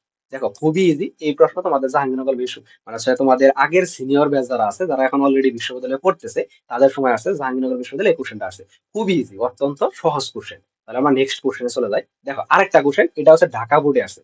দেখো, আবার কেউ মনে করো না যে ভাইয়া এটা তো ঢাকা বোর্ডে আসছে, তাহলে অন্যান্য বোর্ডে কে আসবে না? এনেকে কোথাও লেখা আছে যে ঢাকা বোর্ডে আসছে, অন্যান্য বোর্ডে আসতে পারবে না? না, মূলত ঢাকা বোর্ডে হয় স্ট্যান্ডার্ড কোশ্চেন হয়। এটা তোমাকে সবার আগে বুঝতে হবে যে ঢাকা বোর্ডে যে কোশ্চেন গুলো হয় সেগুলো হয় স্ট্যান্ডার্ড কোশ্চেন। তোমাকে এটা মাথায় রেখে সামনের দিকে আগাইতে হবে। অর্থাৎ এই কোশ্চেনটা আমি তোমাদের একদম 5 স্টার দিতেছি। তোমরা যখন নোট করবা, অবশ্যই এটাই স্টার মার্ক দিয়ে তুলবা, কারণ এই কোশ্চেনটা স্টার মার্কের মতো। অর্থাৎ এর পরবর্তীতে পরীক্ষা আসার মতো একটা কোশ্চেন, খুবই গুরুত্বপূর্ণ একটা কোশ্চেন। দেখো, কোশ্চেন থেকে ভয় পাওয়া যাবে না। তুমি শুধু পড়ছো তার মানে তুমি পারবা। আমরা মাত্র যা পড়ছি, যে টপিক পড়ছো, তুমি একদম শিওর থাকো এই টপিক থেকে তুমি পরীক্ষা আনসার করতে পারবা, এটা শিওর। অর্থাৎ তুমি যে টপিক পড়ছো এই টপিক থেকে তুমি একদম শিওর থাকো পরীক্ষা আনসার করতে পারবা। দেখো, দেখে খেয়াল করো। প্রথম কথা হলো, প্রশ্নটা আমরা পড়ি। 25°C তাপমাত্রায় কোনো গ্যাসের ক্ষেত্রে চাপ 1 এটমোস্ফিয়ার হলে তাপমাত্রা কত বলছে? তাপমাত্রা বলছে হচ্ছে 25°C তাপমাত্রায় কোনো গ্যাসের ক্ষেত্রে চাপ 1 ATM হলে 1/V এর মান 0.05। আচ্ছা, এটা 1/V এর মান। এবং পরে আবার বলছে যে 1/V এর মান 0.04 হলে। প্রথমে ছিল 0.05, তারপরেটা হচ্ছে 0.04 হলে তখন চাপের মান কত? স্পষ্ট দেখো, এই প্রশ্নের মধ্যে একটা জিনিস খেয়াল করো। প্রথমে এটা একটা আয়তন ছিল, ধরো সম্পূর্ণ এটা একটা আয়তন ছিল। এই আয়তনটা পরিবর্তিত হয়ে এই জায়গায়, এই আয়তনটা পরিবর্তিত হয়ে এটা হয়ে গেছে। অর্থাৎ আরেকটা আয়তন আছে। তাহলে কয়টা আয়তন দেওয়া আছে? নিঃসন্দেহে এখানে কিন্তু দুইটা আয়তন দেওয়া আছে। এই একটা আয়তন, অর্থাৎ তুমি এই আয়তনটার V1 ধরো, আমি এখানে ধরি। এই আয়তনটা তুমি ধরবা V1, এবং এই আয়তনটা ধরো হচ্ছে V2। তার মানে নিঃসন্দেহে আমাদের দুইটা আয়তন দেওয়া আছে। যেহেতু একটা আয়তন, আদি আয়তন, পরিবর্তিত আয়তন, একটা V1 একটা V2, স্পষ্ট শেষ। এবার P কত দেওয়া আছে ভালোভাবে খেয়াল করো। P, এই P এর মান দেওয়া আছে কয়টা? একটা। তোমাকে P এর মান আরেকটা বের করতে হবে, শেষ। খুবই ইজি কোশ্চেন। এবার এখানে কি কি দেওয়া আছে এটা তোমাকে আগে নির্ণয় করতে হবে। দেখো, এই যে তাকাও, কি কি দেওয়া আছে আমি লিখি। প্রথম কথা হলো P1 এর মান দেওয়া আছে। কি দেওয়া আছে? P1। P1 ইকুয়াল টু কত? P1 ইকুয়াল টু হচ্ছে 1 ATM। আমি 1 ATM লিখলাম। 1 ATM খুব ভালোভাবে লিখলাম। বাট আমরা একটু আগে যে সমীকরণটা পড়ছি, যে এটা তো তাপমাত্রা একটা, আর একটা তাপমাত্রা দেখে আমি বুঝতেছি এটা হচ্ছে আমাদের ভয়েলের সূত্র। ভয়েলের সূত্রে কোথাও এই P1 V1 equal to P2 V2, এখানে 1/V বা হচ্ছে V/V এরকম কোন সূত্র আমরা পড়ছি বা অপশনে কোনো কিছু পড়ছি? না, যেহেতু পড়ি নাই, তার মানে এখানে শুধু একটা সিঙ্গেল ভি আর আনতে হবে। আমাকে শুধু কি করতে হবে? এই সমীকরণে বসানোর জন্য P1 V1 ইকুয়াল টু হচ্ছে P2 V2, এই সমীকরণে বসানোর জন্য আমাকে একটা সিঙ্গেল V1 এবং V2 মান আনতে হবে। খুবই ইজি। আচ্ছা, কেউ একজন আমাকে বলো তো, 0.05 এটা বড় নাকি হচ্ছে 0.04 এটা বড়? এই দুটার মধ্যে বড় কোনটা, কোনটা ছোট বলো তো, দেখি কতটুকু পারো। 0.05 এটা বড়, না 0.04 এটা বড়? বড় কোনটা? 0.04। হ্যাঁ, জিরো পয়েন্ট, অর্থাৎ 10 উপরে, যেটা হচ্ছে আমাদের সংখ্যায় ছোট থাকে। হ্যাঁ, ধন্যবাদ। না, আমার হচ্ছে নাবিন আহমেদ। হ্যাঁ, ধন্যবাদ। 0 পয়েন্ট আর মানসরা 0.07, অর্থাৎ 0.04, যেটা হচ্ছে আমাদের সংখ্যায় ছোট 10 উপরে, সেটা কিন্তু বড় হয়ে যায়। কিভাবে বড় হয়ে যায় একদম তোমরা হচ্ছে ইনস্ট্যান্ট দেখতে পারবা কিভাবে বড় হলো। মূলত দেখো, এটা লাগবে, এটা না হলে তুমি বুঝবা কিভাবে। প্রথম কথা হলো, এখানে হচ্ছে এটা প্রথমটা কি ধরবো? 1/V, তার মানে এটা V1 ইকুয়াল টু কত দেওয়া আছে? দেওয়া আছে হচ্ছে 0.805 এত লিটার। আচ্ছা, আমার কার মান দরকার? এখান থেকে আমার 1/v1 দরকার না শুধু v1 এর মান দরকার? এখানে শুধু v1 এর মান দরকার। তাহলে v1 আমি কিভাবে বের করবো? জাস্ট যে জিনিসটা আছে জিনিসটা আমি উল্টিয়ে দেবো। তাহলে এখানে v1 ইকুয়াল টু এর নিচে মনে মনে কত আছে? 1। এটা উল্টে গেলে উপরে 1 চলে যাবে না? এই 1টা আমি জাস্ট উপরে লিখলাম, নিচে লিখলাম হচ্ছে 0.05। এটাই ভাগ ক্যালকুলেটর ভাগ করা কত হয় দেখো তো? কত হবে? এটা কিন্তু হবে 20। কত হবে? এটা হচ্ছে 20। এই ধরো হচ্ছে 20 হবে, এত হচ্ছে 20 লিটার এই বসালাম। এবং আবার আরেকটা জিনিস দেখো, নিচে হচ্ছে আমি যদি ভি টুর ক্ষেত্রে লিখি 1/v2 ইকুয়াল টু কত দেওয়া আছে? 0.04। 0.04। এখন এই যে আমার এটা যদি আমি ভি টুর মান বের করি, এখান থেকে যদি আমি ভি টুর মান বের করি তাহলে কি হবে? তাহলে আমাদের হবে উপরে 1 চলে যাবে, নিচে হচ্ছে 0.04। এটা হিসাব করলে কত হবে? এই 25 লিটার। দেখো, একটা ভি1 বের করা আর একটা ভি টু বের করা, এটা তোমরা বুঝতে পারছো কিনা? এটা কিন্তু লাগবেই লাগবে। একটা হচ্ছে আমাকে হচ্ছে 1/v1 থেকে v1 বের করা, আর একটা হচ্ছে 1/v2 থেকে আমাকে v2 বের করা। এই জিনিসটা আমাকে লাগবে। এই জিনিসটা যদি না জানো তাহলে তুমি এই কোশ্চেনটা পুরোপুরি আনসার করতে পারো না। আর এটা অনেক গুরুত্বপূর্ণ একটা কোশ্চেন, যেটা হচ্ছে বিগত সালের পরীক্ষায় কিন্তু আসছে, বা তোমাদের আসার মতো একটা পরীক্ষাতে তোমার আসার মতো একটা চান্স আছে যে এরা আসতে পারে। আচ্ছা দেখো, এই দিয়ে খেয়াল করো। তার মানে এখানে ভি1, এই ভি1 এবং হচ্ছে ভি2 বের করা। গত ক্লাসে আমাদের হচ্ছে 8:30টায় ক্লাস হওয়ার কারণে আজকে বেশিরভাগ মানুষজন হচ্ছে 8:30টায় এখানে যুক্ত হতে যাচ্ছে। তারা অনেকটা মানে অনেক কিছু মিস করে ফেলছে আর কি, যারা আছে পরে যুক্ত হয়েছে। যাই হোক, এখন যারা পরে জয়েন করতেছো, যতটুকু তুমি পারবা ঠিক এতটুকু তুমি হচ্ছে একটু মনোযোগে দেখো, তাহলে আশা করি তুমি যেখান থেকে দেখবা সেখান থেকে বুঝতে পারবা। আর না বুঝার কিছু নেই। এই এসএসসি লাইফ টেবিল তো সহজ, কিন্তু দরকার ডেডিকেশন, প্রত্যেক দিন পড়ালেখা করা, রেগুলার পড়ালেখা করা, তবে তুমি পারবা। যদি তুমি মনে করো আজকে পড়বা কালকে পড়বা না, যারা মনে করতেছে এসএসসি অনেক কঠিন, তাদের কেন কঠিন লাগে? তুমি আজকে পড়ো আর 7 দিন খোঁজ খবর নাই, এর জন্য তোমার কাছে কঠিন লাগে। যারা নিয়মিত পড়ে তাদের কাছে মানে হচ্ছে কঠিন লাগার কোনো প্রশ্নই আসে না। আচ্ছা দেখো, এই দিকে খেয়াল করো। এখন এই জায়গায় ভি1 এবং হচ্ছে ভি2 এর মান আমি স্পষ্ট বের করলাম। এখন দরকার কি? পি2 এর মান। আমি স্পষ্ট বের করা হলো, দেখো এই দিকে খেয়াল করো। আমার দরকার হচ্ছে পি2। পি2 ইকুয়াল টু উপরে হচ্ছে পি1 ভি1, কারণ এটা উপরে চলে যাবে। এখন এটার সাথে যেহেতু হচ্ছে আমার ভি2 গুণ সম্পর্ক, তার মানে ভি2 দ্বারা ভাগ চলে যাবে এই ভি2। এইবার এই পি1, পি1 এর মান কত বসাও? 1 ইন্টু ভি1, ভি1 এর মান কত? ভি1 এর মান হচ্ছে 20 ডিভাইডেড বাই ভি2 এর মান হচ্ছে কত? 25। এটা ভাগ করলে হয় 0.84 এটিএম। এটা হচ্ছে আমাদের আনসার। এটা কোন নাম্বার আনসার হলো তাহলে? এই সি নাম্বারটা, 0.84 অ্যাটমসফিয়ার। এটা হচ্ছে আমাদের এই কোশ্চেনের আনসার। খুব ইজিলি বুঝতে পারছো আশা করি। এখানে হচ্ছে না বুঝার কিছু নাই। এত সহজ একটা কোশ্চেন যদি না বুঝো তাহলে কিভাবে হলো? বলো তো, এটা বুঝতে পারছো? বলো, এটা বুঝতে পারছো কিনা যারা আছো? জি ভাইয়া। হ্যাঁ বলো, বুঝতে পারছো? সুমি বেগম বলো, বুঝতে পারছো কিনা? নূর মোহাম্মদ, তোমরা তো পড়ে আসছো মনে হয়, অনেকে পড়ে আসছো, তুই ভাব। জি আচ্ছা স্যার। দেখ, আচ্ছা দেখো, এই দেখে খেয়াল করো। আশা করি হচ্ছে খুব সহজ জিনিস, মানে এটা না বুঝার কি আছে আমাকে বলো। এই সহজ জিনিস, তাহলে এই সহজ জিনিস তোমাদের হচ্ছে এইচএসসি পরীক্ষা হবে, বুঝতে পারছো? এইচএসসি কিন্তু আসসালামু আহামরি আলাইকুম কঠিন না। ভাইয়া। ওয়ালাইকুম আসসালাম। মুক্তা তো লেট কেন? দেখো, এই পরীক্ষা কিন্তু এইচএসসি পরীক্ষা কিন্তু আহামরি কঠিন না। আহামরি কঠিন না, তোমাকে শুধু নিয়মিত একটু করে দিলে তুমি হচ্ছে একটু ভালো করতে পারবে।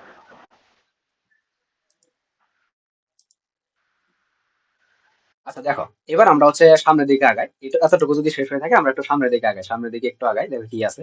এই যে হচ্ছে যারা, আবারও বলছি, যারা হচ্ছে আমাদের এখানে যুক্ত হইতে চাও তারা নক নক দিয়ে দ্রুত যুক্ত হয়ে যাও, কারণ আমাদের কিন্তু ক্লাস প্রতিনিয়ত চলছে আর কি। দেখো এবারে দেখে খেয়াল করো। 3 নম্বর আরেকটা কোশ্চেন, এটা আরো ইন্টারেস্টিং কোশ্চেন। এটা হচ্ছে রাজশাহী বিশ্ববিদ্যালয়ে আসছে। এগুলো কিন্তু ভর্তি পরীক্ষা কোশ্চেন সলভ করা আছে। তোমাদের এখানে একটা জিনিস বলা হয়েছে যে এখান থেকে তুমি ভর্তি পরীক্ষা এবং অ্যাডমিশন দুইটা সমভাবে তোমার প্রিপারেশন হবে। অর্থাৎ তুমি এখানে ক্লাস করবা এতটুকু সময় সময় নষ্ট করে, শ্রম দিয়ে, আর তুমি এখান থেকে কিছু নিয়ে যাবে না, তা হতে পারে না। অর্থাৎ তুমি এখানে ক্লাস করবা, একাডেমিকের পাশাপাশি অ্যাডমিশনে তোমার ভালো একটা দক্ষতা এখনই অর্জন হয়ে যাবে আর কি। দেখো এটা খেয়াল করো, প্রশ্নটা পড়ো। 25 ডিগ্রি সেলসিয়াস তাপমাত্রায় 1 অ্যাটমসফিয়ার চাপে, ভাই চাপটা কত? 1 অ্যাটমসফিয়ার চাপে 4 লিটার অক্সিজেনকে 0.8 লিটারে পরিণত করতে চাপের বৃদ্ধি কত হবে? হ্যাঁ, অনেক ইন্টারেস্টিং কোশ্চেন কিন্তু। আগে তোমাকে বুঝতে হবে, তারপর আনসার করতে হবে, নাহলে কিন্তু তুমি একদম ট্র্যাপে পা দিবে। নাহলে একটা ট্র্যাপ, ধরো হচ্ছে একটা ট্র্যাপে ফালায় রাখছে, তুমি এখানে কে ক্লিকটা করে যে ক্লিক করবে সেও দাও হয়ে যাবে। দেখো, প্রথম কথা হলো এই কি কি দেওয়া আছে আমি বের করি। আগে কি কি দেওয়া আছে আগে আমাকে এতটুকু নির্ণয় করতে হবে। দেখো কি দেওয়া আছে। প্রথম হচ্ছে পি1 দেওয়া আছে, চাপ। পি1 ইকুয়াল টু দেওয়া আছে 1 এটিএম, 1 অ্যাটমসফিয়ার। তারপর দেওয়া আছে হচ্ছে ভি1। আয়তন কত দেওয়া আছে? ভি1 আয়তন দেওয়া আছে হচ্ছে 4 লিটার। তার মানে 4 লিটার আমি লিখলাম। তারপর এটা কি দেওয়া আছে? আরেকটা আয়তন। একটা তো আমি অলরেডি ভি1 লিখছি, তাহলে আরেকটা আয়তন কি হবে? নিঃসন্দেহে আরেকটা আয়তন হচ্ছে ভি2। ভি2 কত? 0.8 লিটার। আচ্ছা, জাস্ট এতটুকু আমি বুঝলাম। এবং চাপ একটা দেওয়া আছে, তাহলে পি2। সুন্দর প্রশ্ন, দেখো এই দেখাও কত চাপের বৃদ্ধি হবে। তাহলে তুমি আরেকটা তো চাপই নির্ণয় করতে বলছে, পি2 তো নির্ণয় করতে বলছে, হ্যাঁ নির্ণয় করো। আচ্ছা, করলো। তাহলে সূত্রটা কি?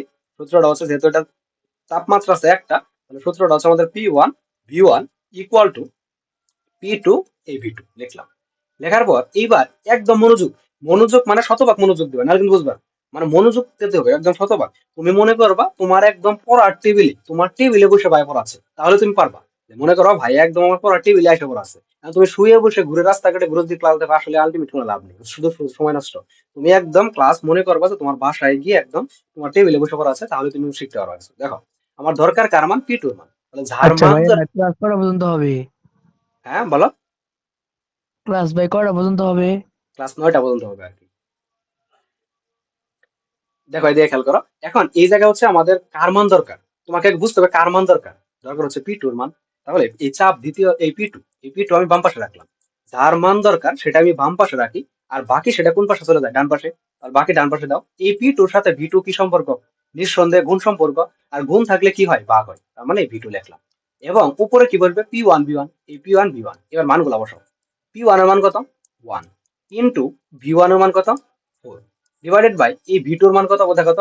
V2 এর মান হচ্ছে 0.8। দেখো এটা কিন্তু সমাধান করতে ক্যালকুলেটর লাগবে না, ক্যালকুলেটর ছাড়াই তুমি সমাধান করতে পারবে। এটা খেয়াল করো কিভাবে ক্যালকুলেটর সহ সমাধান করতে পারবা। একদম মনোযোগ দেখো, যারা পারো তো পারোই, যারা পারো না তারা একটু মনোযোগ দেখো, যাতে আজকের পর থেকে আর তারা না পারো। মানে আজকের পর থেকে অবশ্যই তুমি পারবা। জাস্ট মনোযোগ দেখো, এখানে নিচে কি আছে? একটা দশমিক না? একটা দশমিকের জন্য তুমি উপরে একটা এক দিবা। আবার বলছি, একটা দশমিকের জন্য উপরে একটা এক দিবা। এবং দশমিকের পরে ঠিক যত ঘর অতটা শূন্য দিবা। দশমিকের পরে এখানে কয় ঘর মানে কয়টা সংখ্যা? দশমিকের পরে হচ্ছে একটা সংখ্যা, তাহলে তুমি এখানে একটা শূন্য দিবা।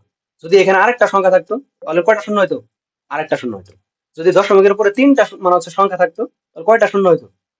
একের পরে তিনটা শূন্য হইতো। জাস্ট এতটুকু।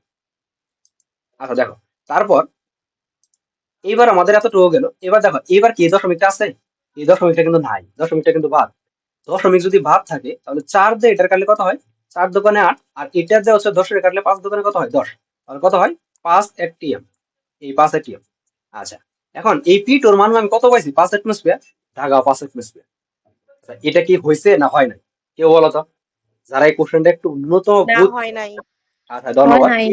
এটা কিন্তু হয় নাই, কেন হয় নাই বলো তো? কেন হয় নাই এটা বলো? পরিবর্তন তো বৃদ্ধি তো দেখানো হয় না, এখানে হ্যাঁ, মাইনাস হবে। ধন্যবাদ ধন্যবাদ, অসংখ্য ধন্যবাদ। কারণ এখানে আমাকে বলছে কত বৃদ্ধি হবে, আমাকে বৃদ্ধিটুকু দেখাইতে বলছে, কিন্তু তোমাকে কিন্তু বলে নাই তুমি P2 মান অর্থাৎ ভারবি মানে কতটুকু হবে, P2 মান কত হবে এটা কিন্তু দেখায়নি, যে আরেকটা চাপ কত হবে। তোমাকে বলছে চাপ কতটুকু বৃদ্ধি পাবে। বুঝতে পারছো? এখন চাপ আগে ছিল কত? আগে ছিল হচ্ছে আমাদের 1। এখন নতুন করে হয়েছে এক কত? এখন নতুন হয়েছে কত? পাঁচ। নতুন হয়েছে হচ্ছে 5। দেখো, আগে ছিল হচ্ছে আমাদের 1, এখন নতুন হয়েছে হচ্ছে আমাদের 5। তাহলে বাড়লো কত? মানে তোমার কাছে আগে 1 টাকা ছিল, হয়েছে 5 চার। টাকা। কয় টাকা বাড়লো? 4 টাকা চার বাড়লো। টাকা। 4। চার। তার মানে তুমি জাস্ট এখানে লিখবা ডেল পি, এই পরিবর্তনে লিখবা 5 মাইনাস হচ্ছে 1 অ্যাটমোস্ফিয়ার ইকুয়াল টু হচ্ছে 4 এটি। এই হলো আনসার, এই হলো অ্যাডমিশনের কোশ্চেন। এটা কি খুব কঠিন কোশ্চেন ছিল বলো? এটা কি খুব কঠিন? না ভাই, তুমি একটু ট্রিকি। এটা কোথায় ঠিকই? বলো কোথায় ঠিকই? জাস্ট একটা ট্র্যাপ দিছে। তুমি দেখো, তুমি যেটা ভুল করতে পারো এটা স্যাররা জানে যে তুমি কোনটা ভুল করবা। এখানে বেশিরভাগ ছেলেপেলে যে কাজটা করে, সে মানে একদম পাস বের করে খুশি তাপ্তরা, হাই হাই আমার তো এটা হয়ে গেছে, সাথে সাথে টিক দিয়ে ভাইরা এসে বলে আরে আজকে আমার চান্স নিশ্চিত। ভাইরা এসে সর্বনাশ করে ফেলছে। বুঝতে পারছো? এইভাবে মানুষজনের চান্সটা মিস হয়। একদমই সত্য কথা। তোমরা এখন না, এখন তো এটা বুঝতে পারো না, আর একটু বড় হলে তোমাদের সিনিয়র যারা আছে তাদের কাছে খোঁজ খবর নিও। তারা ধরো পরীক্ষার হলে যখন দেখায় মনে হচ্ছে সব পারবে, 100 টাকায় আছে, বাইরে হায় হায় দুস্ত আমার তো এটা হয়নি, ওইটা শেষ, এটা শেষ, ওই এটা আমি তো এটা দেখিনি। কি অবস্থা হয়? তো তোমাদের দেখবা হচ্ছে তোমাদের পরীক্ষার মধ্যে ইজি ইজি কোশ্চেন তোমরা ভুল করে আসো। যে কোশ্চেন গুলো পারা কোশ্চেন এগুলো তোমরা ভুল করো। এর একটা কারণ কি? এর একটা কারণ হচ্ছে তোমরা বেশি করে প্র্যাকটিস করো না। এবং দ্বিতীয় কথা হলো কোশ্চেন যখন কমন আসে তখন খুশি তাত্তর হয় এমনি জায়গায় দাও। এর জন্য তোমাদের একটা টেকনিক ফলো করতে হবে। আর টেকনিকটা বলি, যেটা হচ্ছে আমি ছাত্র যখন ইন্টারমিডিয়েট পড়তাম তখন খুব ভালোভাবে এগুলো খুব কাজে দিচ্ছে। আসলে ইন্টারমিডিয়েট অ্যাডমিশনে খুব ভালো কাজে দিচ্ছে।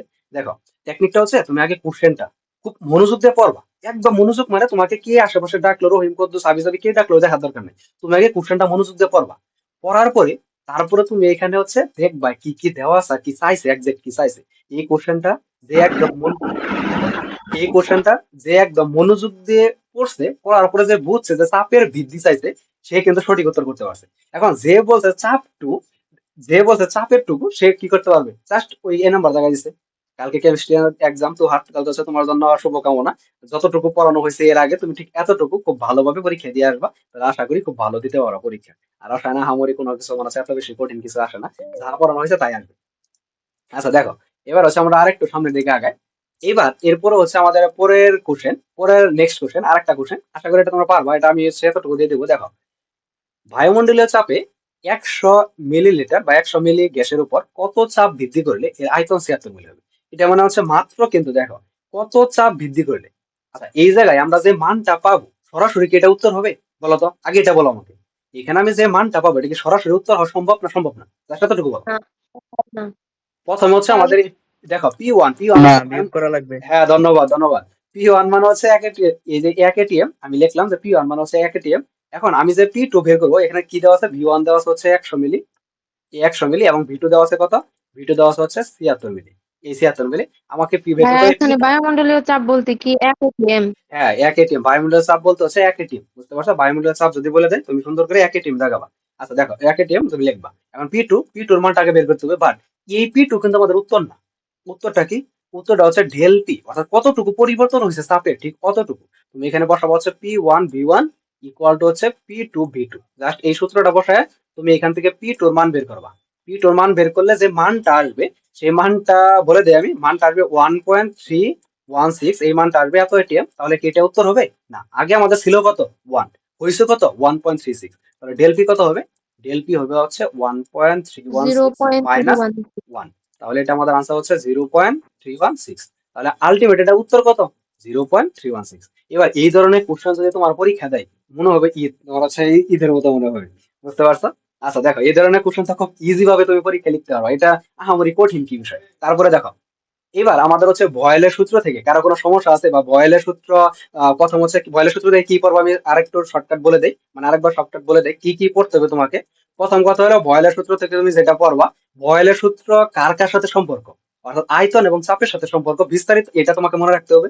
এবং বয়েলের সূত্রের যে থিওরিটুকু, অর্থাৎ স্থির তাপমাত্রায় দেখো, যে পারে সব, না না, যে পারে না যে পড়ে এর কাছে সহজ, যে পারে না যে পড়ে সে পারে এবং তার কাছে সহজ। ব্যাপারটা হলো এমন। আর তুমি যদি মনে করো যে পারে, কে পারে? যে পড়ে সে পারে। তুমি যদি কে একদিনও না পড়তে বসো তাহলে তুমি কেমনে পারবা? তোমার তো অবশ্যই 2 দিন পড়তে বসতে হবে। এবং ধরো হচ্ছে তুমি এই ক্লাসটা, ধরো ক্লাসগুলো তো মনোযোগ দিয়ে করতে হবে। আর তুমি ক্লাস করলে আর চেটিং করলে, তাহলে তো লাভ নাই, এই ক্লাসের কোনো ভ্যালু আছে? নাই। তোমাকে ক্লাসগুলো মনোযোগ দিয়ে করতে হবে। তুমি যদি ক্লাসগুলো মনোযোগ দিয়ে করতে পারো তাহলে তুমি ভালো করতে পারো। দেখো, প্রথম কথা হলো, দেখো যেটা করবা সেটা হচ্ছে প্রথমে তুমি ওইটা বাংলাটা মুখস্থ করবা। বাংলাটা মুখস্থ মানে 2 একবার রিডিং করবা, যে চাপের সাথে এটা হচ্ছে আয়তনের ব্যস্তানুপাতিক সম্পর্ক শেষ করলা, এবং ওটা যে থিওরিটুকু, জাস্ট ওই থিওরিটুকু পড়বা, যে ওই কিভাবে ম্যাথমেটিক্যাল টার্মটুকু আসে, এবং ওই ম্যাথমেটিক্যাল টার্ম থেকে তোমার কি আসবে? ওই ম্যাথমেটিক্যাল টার্ম থেকে তোমার হচ্ছে মূলত এমসিকিউ আসবে, এবং আমি যেগুলো দেখালাম সেগুলো তো আসার সম্ভাবনা খুবই বেশি। আচ্ছা দেখো, যে আরেকজন প্রশ্ন করছে, ভাইয়া কলেজের প্রায় বাসি না। দেখো, কলেজ কিন্তু তোমার হচ্ছে ভালো রেজাল্ট করাই দিবে না, তুমি যত যাই করো। কলেজ যদি তুমি শহরের কলেজে না ভর্তি হও, শহর বলো আর গ্রাম বলো, কোনো কলেজই তোমাকে হচ্ছে আলটিমেট একদম জিরো থেকে পুরো লেভেল পর্যন্ত করাই দিতে পারবে না, কারণ কলেজে ওই পরিমাণ টাইম থাকে না বা ওই পরিমাণ দেখানোর সুযোগ থাকে না। এবং অনেকের কলেজ আছে রেগুলার কলেজ করতে হয়, তারপরে তোমাকে নিয়মিত কি করতে হবে, তোমার হচ্ছে কেমনে কমপ্লিট করা যায়, কেমনে কি করা যায়, এগুলো সম্পূর্ণ হচ্ছে তোমাদের হচ্ছে। ক্লাস কয়টা হয়েছে আগে? না, আজকে আর একটা হয়েছে, এর আগে আর হয়নি, আজকে একটা হয়েছে। আউটসাইড। আচ্ছা দেখো, এদিকে খেয়াল করো। এবার হচ্ছে আমরা সামনের দিকে আরেকটু আগাই, সামনে আরেকটু পড়ালেখা করি, তাহলে বয়েলের সূত্র থেকে কি কি পড়বো আমি বলে দিলাম। তারপরে নেক্সট হচ্ছে, আচ্ছা দেখো প্রথমে, ওকে, প্রথমে আমরা কার সূত্র ছিল এটা বলতো? প্রথমে ছিল হচ্ছে আমাদের বয়েলের সূত্র, তারপর হচ্ছে চার্লসের সূত্র। এখানে যদি একটু ভুল লেখা হচ্ছে মনে হয়, দেখো এখানে হচ্ছে স্থির তাপ, একই একই যে একা দুইবার লেখা হচ্ছে নাকি বলতো? বোঝাতে না, এখানে হচ্ছে দেখো, এই যে তাকাও, আগেরটা ছিল হচ্ছে, এটা হচ্ছে চার্লসের সূত্র হবে, বুঝতে পারছো? এটা ভুল হয়েছে, এটা হচ্ছে চার্লসের সূত্র হবে। এটা হচ্ছে চার্লস। দেখো দেখে করো, এটা হচ্ছে চার্লসের সূত্র হবে। ও বয়েল, ও আরেকটা জিনিস, একটা, ঠিক আছে ঠিক আছে, দেখো এটা ভুলে গেছিলাম। দেখো আরেকটা জিনিস, এখন বয়েলের সূত্রে অনুসিদ্ধান্ত বলে একটা কথা আছে, 1 সেকেন্ড এটা শেষ করি। দেখো, এটা হচ্ছে ভুল না, ঠিকই আছে, বয়েলের সূত্রে অনুসিদ্ধান্ত খেয়াল করিনি। বয়েলের সূত্রে অনুসিদ্ধান্ত, অর্থাৎ প্রত্যেকটা সূত্রে আমরা যে হচ্ছে ধরো বাচ্চাকালে পড়ছি A plus B whole square square plus two plus B square, এটার ঠিক অনুসিদ্ধান্ত যেমন আছে A plus B whole square minus four AB, ঠিক এরকম এই জায়গায় বয়েলের সূত্র যে একটা গতানুগতিক সূত্র, এর থেকে আরেকটা অনুসিদ্ধান্ত সূত্র আছে। মূলত অনুসিদ্ধান্ত সূত্রটা দিচ্ছে ঘনত্বের সাথে কি সম্পর্ক হবে এটার উপর নির্ভর করে। কার সাথে? ঘনত্বের সাথে। তুমি just এটা মনে রাখবা যে ঘনত্বের সাথে কি সম্পর্ক হবে, এটার সাথে সম্পর্ক করে আমাকে হচ্ছে অনুসিদ্ধান্ত সূত্রটা দিচ্ছে। অনুসিদ্ধান্ত সূত্র থেকে এটা হচ্ছে ক নাম্বার আসতে দেখা যায়, মানে ক নাম্বার আসে যে অনুসিদ্ধান্ত সূত্রটা কি, স্থির তাপমাত্রায়, যেহেতু বয়েলের সূত্র, তাপমাত্রা স্থির রাখা এটা তো খরচ, নির্দিষ্ট করে কোনো গ্যাসের ঘনত্ব, জাস্ট এতটুকু, ঘনত্ব ওই গ্যাসের উপর প্রযুক্ত চাপের সমানুপাতিক। দেখো, একদম মাথা রাখতে হবে কিন্তু, বয়েলের যেটা ডিরেক্ট সূত্র সেটা হচ্ছে চাপের কি, ব্যস্ত অনুপাতিক। আবার যেটা অনুসিদ্ধান্ত সেটা কিন্তু সমানুপাতিক। তাহলে ঘনত্বকে আমি যদি এই ডি ধরি, এবং ডি মানে হচ্ছে ঘনত্ব প্রকাশ করে, আর আছে সমানুপাতিক, কার সমানুপাতিক? চাপের, অর্থাৎ চাপের সমানুপাতিক। এটাই হচ্ছে মূলত কার সূত্র? এটা হচ্ছে বয়লের সূত্র অনুসিদ্ধান্ত।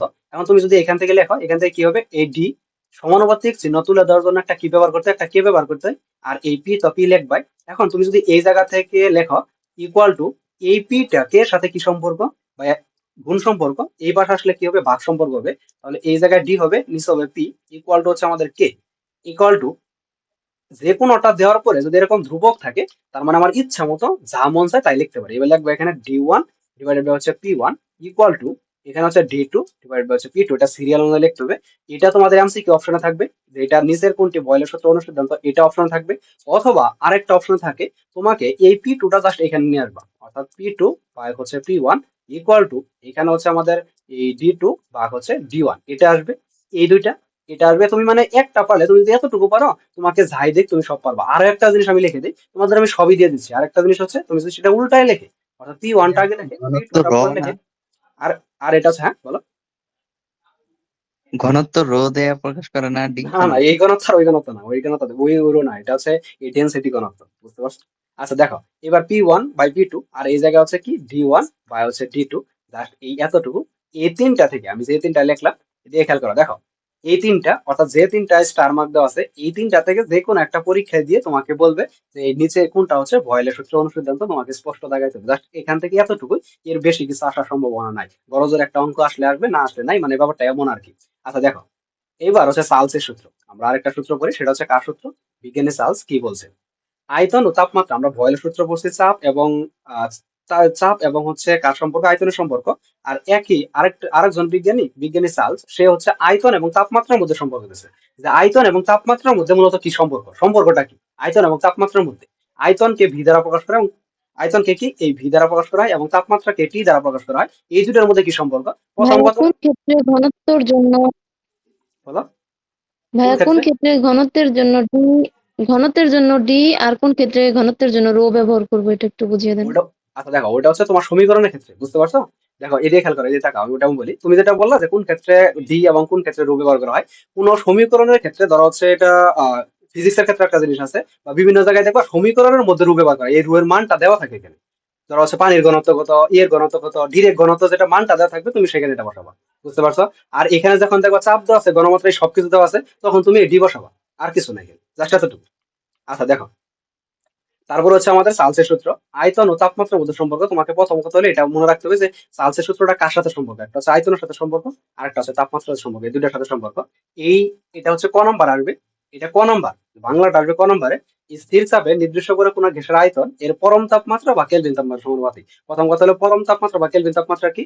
পরম তাপমাত্রা বা কেলভিন তাপমাত্রা হচ্ছে এমন একটা তাপমাত্রা যে অণু এবং পরমাণুর সর্বশেষ তাপমাত্রা, যেটা তোমার একটা অণু বা পরমাণু বা কোনো পদার্থে যে অণু পরমাণু থাকে, সেটা সর্বশেষ যে তাপমাত্রা, সেটা হচ্ছে পরম তাপমাত্রা। আর পরম তাপমাত্রা থেকে বড় জোর ক নাম্বার আসবে, যে পরম তাপমাত্রা কাকে বলে, এটা ক নাম্বার আসে। এবং আরেকটা জিনিস খুবই গুরুত্বপূর্ণ, মানে এতবার পরীক্ষা আসছে বলার বাইরে, সেটা হচ্ছে পরম তাপমাত্রা কত। এই পরম তাপমাত্রা কত, এটা পরীক্ষা আসে। এটা আমি লিখে দিই, পরম তাপমাত্রা হচ্ছে 0 কেলভিন। কেলভিনে তুমি যদি প্রকাশ করো তাহলে 0 কেলভিন হবে। আর এটা তুমি যদি সেলসিয়াসে প্রকাশ করো তাহলে -273 ডিগ্রি সেলসিয়াস। এখন অনেক সময় দেখো -273.15 দেওয়া আছে, বাট এখানে -273 ডিগ্রি সেলসিয়াস দিলে তুমি ইজিলি এটা হয়ে যাবে আর কি। তার মানে পরম তাপমাত্রা বা কেলভিন তাপমাত্রা যতটুকু আছে ততটুকু আমরা হচ্ছে বুঝলাম। তারপর এইবার দেখো তারপরে কি আছে, তারপর হচ্ছে এবার সমীকরণটা দাঁড় করাইতে হবে। কিভাবে সমীকরণ দাঁড় করাবো, এই আয়তনের সাথে তাপমাত্রা কি সম্পর্ক, সমানুপাতিক সম্পর্ক, জাস্ট এতটুকু। এটা কি কনস্ট্যান্ট, এখানে চার্লসের সূত্র মানে চাপ স্থির। এই স্থির চাপে মানে কি স্থির, চাপ স্থির, তার মানে পি কনস্ট্যান্ট। পি কনস্ট্যান্ট, এই পি কনস্ট্যান্ট বসায় শেষ। এবার যে কোনো একটা সমানুপাতিক চিহ্ন তোলার জন্য প্রথমত কি দিতে হয়, একটা যে কোনো একটা ধ্রুবক দিতে হয়। সমানুপাতিক ধ্রুবক আমি কে দিলাম, কেটি।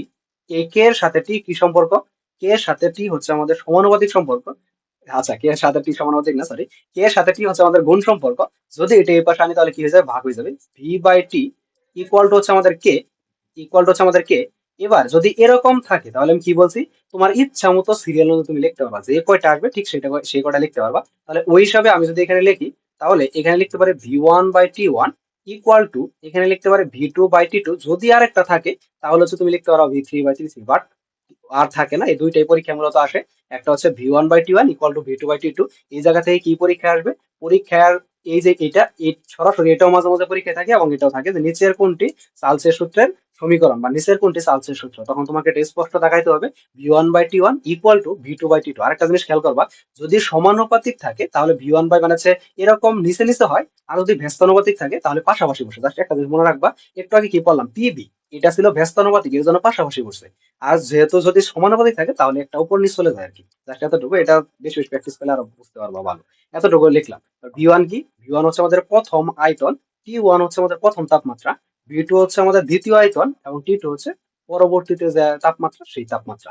এবার তাহলে আমরা সামনের দিকে দেখো এখান থেকে কি পরীক্ষা আসে এবং কি আসছে। এই কোশ্চেনটা সমাধান করলে তুমি হচ্ছে বিস্তারিত আরো খুব ইজি ভাবে বুঝতে পারবা। দেখো, স্থির চাপে, স্থির চাপ মানে যেহেতু চাপ স্থির, তার মানে আমরা এটা বুঝতে পারছি এটা হচ্ছে চার্লসের সূত্র থেকে প্রশ্নটা আসছে। চাপ স্থির রেখে নির্দিষ্ট করে নাইট্রোজেন গ্যাস 27 ডিগ্রি সেলসিয়াস তাপমাত্রায় 906 অর্থাৎ 906 মিলি আয়তন দখল করে। তাপমাত্রা কত হলে ওই গ্যাসের আয়তন 500 মিলি হবে? কারণ প্রথম কথা হলো কি কি দেওয়া আছে এটা তুমি আগে স্পষ্ট লিখে ফেলবা। প্রথম কথা হলো কি দেওয়া আছে, টি1। এই টি1 তাপমাত্রা কত? 27 ডিগ্রি সেলসিয়াস।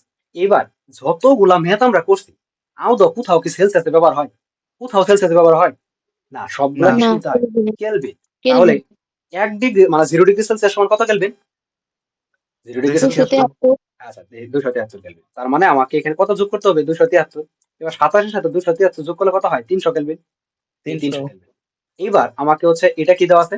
এটা দেওয়া আছে ভি1 মানে প্রথম আয়তন। ভি1 কত? 906 মিলি। এই লিখলাম। তারপর কি দেওয়া আছে? তারপর হচ্ছে আমাদের আরেকটা মান দেওয়া আছে, এটা হচ্ছে ভি2 দেওয়া আছে।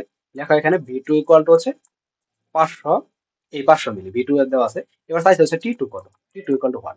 তাহলে সূত্রটা বসাও। সূত্রটা কি? চার্লসের, এখন দেখো পরীক্ষায় কিন্তু একটু মেকআপ টাকা না দিলে নাম্বার পাবা না।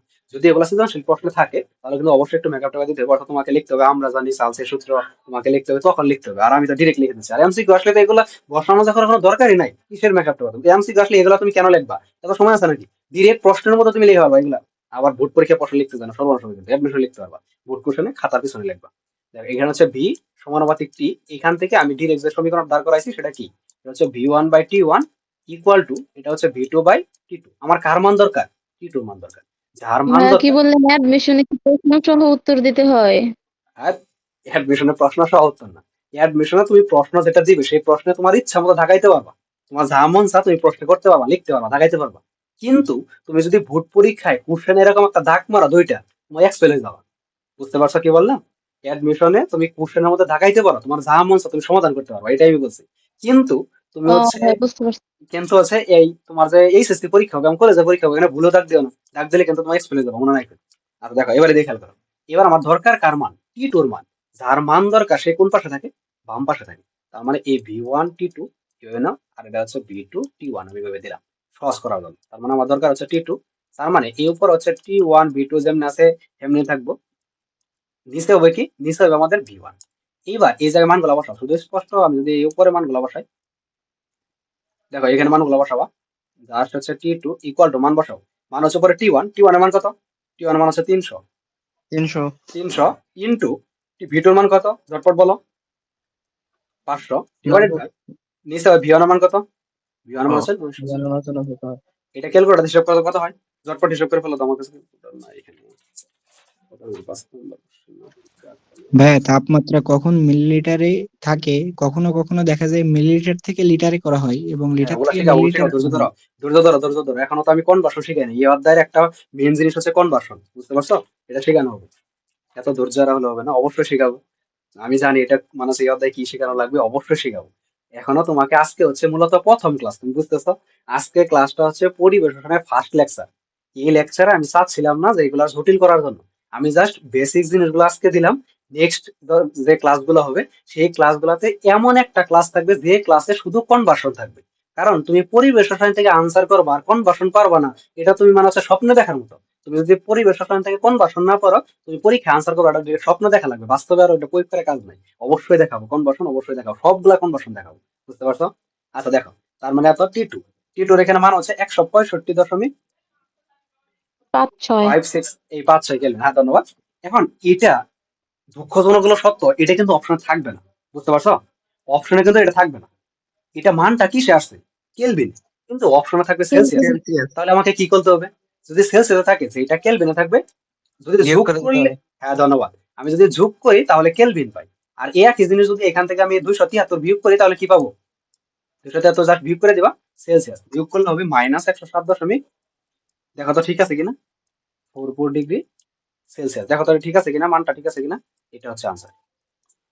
অর্থাৎ 165.56 থেকে -273 তুমি ভাগ দাও, ভাগ দিলে হচ্ছে -107.44। দেখো ঠিক আছে কিনা, Just ঠিক থাকলে আমাকে বলো যে ভাই ঠিক আছে এতটুকু। আচ্ছা দেখো তারপরে ভাইয়া হ্যাঁ বলো। এত সূত্র টুত্র না লিখে ঐকিক নিয়মে বের করা যাবে না? হ্যাঁ, এখন তুমি যদি পারো কোনো সমস্যা নেই, কিন্তু পরীক্ষায় তুমি ঐকিক নিয়মে কতক্ষণ করবা? একটা ঐকিক নিয়মে মিলবে, আরেকটা মিলবে না, বিধিকিচ্ছাত অবস্থা। তুমি যে কাজটা করো এখানে তো বেশি সূত্র না, আহামরি বেশি সূত্র না, কিন্তু 100 2000 3000 ধরো ত্রিকোণমিতি যেরকম না না ভাই, হচ্ছে। এমসিকিউ এর জন্য বলতেছি। হ্যাঁ, এমসিকিউ জন্য তুমি যদি পারো, দেখো তুমি যদি তোমার যদি এমন কোনো কিছু জানা থাকে, এমসিকিউর জন্য তোমার এমন কিছু যদি জানা থাকে, এমসিকিউ তুমি ডিরেক্ট ঢাকায় বিসমিল্লাহ বলে ঠিক মারতে হয়ে যা, তুমি তাই করবা তুমি যদি পারো। কিন্তু এই বলে আবার সবগুলা বিসমিল্লাহ দিও না, তাহলে কিন্তু একদম ঐকিক বিসমিল্লাহ নিয়মই হয়ে যাবে। সহজ লাগে। আচ্ছা দেখো এই দেখে খেলবে এগুলো অনেকগুলো ঐকিক নিয়মে হয় আর কি। দেখা যাচ্ছে 900 সে এত এত এত এত কত, মানে এগুলাই তো। আচ্ছা দেখো যাই হোক, কিন্তু সূত্র দিয়ে করলে সবগুলো মিলে যাবে। এটাই তাকাও পরেরটা। 27 ডিগ্রি সেলসিয়াস তাপমাত্রায় এবং বায়ুমণ্ডলীয় চাপে নির্দিষ্ট পরিমাণ বায়ুর আয়তন 500 মিলি এবং বায়ুর চাপ স্থির থাকলে কত তাপমাত্রায় ওই পরিমাণ বায়ুর আয়তন দ্বিগুণ হবে? স্পষ্ট একটা কোশ্চেন করছে, অনেক সুন্দর কোশ্চেন। এটা হচ্ছে জাহাঙ্গীরনগর, রাজশাহী এবং চট্টগ্রাম বিশ্ববিদ্যালয় আছে। খুব সহজ কোশ্চেন। দেখো প্রথম কথা হলো কি দেওয়া আছে এটা আমাকে বের করতে হবে। এটা একদম মনোযোগ দিয়ে দেখবে, মনোযোগ মানে মনোযোগ। T1 কত আমি ঝটপট লিখতেছি। T1 কত? 27 ডিগ্রি সেলসিয়াস। 27 মানে কত? 27 যোগ হচ্ছে 273, মাত্রই তো করলাম। কত? 300 কেলভিন। এগুলো কিন্তু দেখাইতে হবে। আচ্ছা 300 কেলভিন। তারপর V1 কত দেওয়া আছে? V1 দেওয়া আছে হচ্ছে আমাদের 500 মিলি। এতক্ষণে কে যুক্ত করে বলো তো, চেহারাটা দেখাই। আচ্ছা দেখো এদিকে খেয়াল করো। এবার এবার হচ্ছে আমাদের V1 500 মিলি দিলাম। এবারে এদিকে খেয়াল করো V2 কত বলছে। আয়তন কি হবে? আয়তন কি হয়েছে বলো তো? আয়তন কত গুণ হয়েছে? আয়তন হয়েছে 1000। দ্বিগুণ। আয়তন হয়েছে দ্বিগুণ দ্বিগুণ। হচ্ছে আয়তন এটা। হচ্ছে দ্বিগুণ। তার মানে আগে আগে আমাদের আল্লাহ, একটু মিউট করো মিউট করো। আচ্ছা, দেখো আয়তন আমাদের আগে ছিল হচ্ছে 500 মিলি, তার মানে এর সাথে দ্বিগুণ করলে কত হবে? 500, এই জাস্ট 500 কত হয়? 1000। 1000। 1000। আচ্ছা 1000 মিলি আমি এতটুকু লিখলাম। এবার আমার দরকার কি T2। আমি এখন ডিরেক্ট যদি লিখি, সূত্রটা লিখি V1/T1 ইকুয়াল টু V2/T2, এই লিখলাম। আমার কার মান দরকার? ডিরেক্ট T2 এর মান দরকার। T2 ইকুয়াল টু উপরে চলে যাবে হচ্ছে আমাদের 81 V2, নিচে চলে আসবে V1। এখন আমি 81 এর মান বসাও, ঝটপট মানটা বসাও। 300 ক্যালকুলেটর তুলো তো। ইনটু V2 এর মান কত? V2 এর মান হচ্ছে 1000, এই 1000 ডিভাইডেড বাই V1 এর মান কত? V1 এর মান হচ্ছে 500। এবারে খেয়াল করো, ক্যালকুলেটর ছাড়া 1 2 3, এই 1 2। আচ্ছা এটা দিয়ে গেলে হচ্ছে 2, মানে 300 দোকানে কত? 600 আচ্ছা এটা এটা কি 600 কেলভিন বলো তো? এটা কি 600 কেলভিন?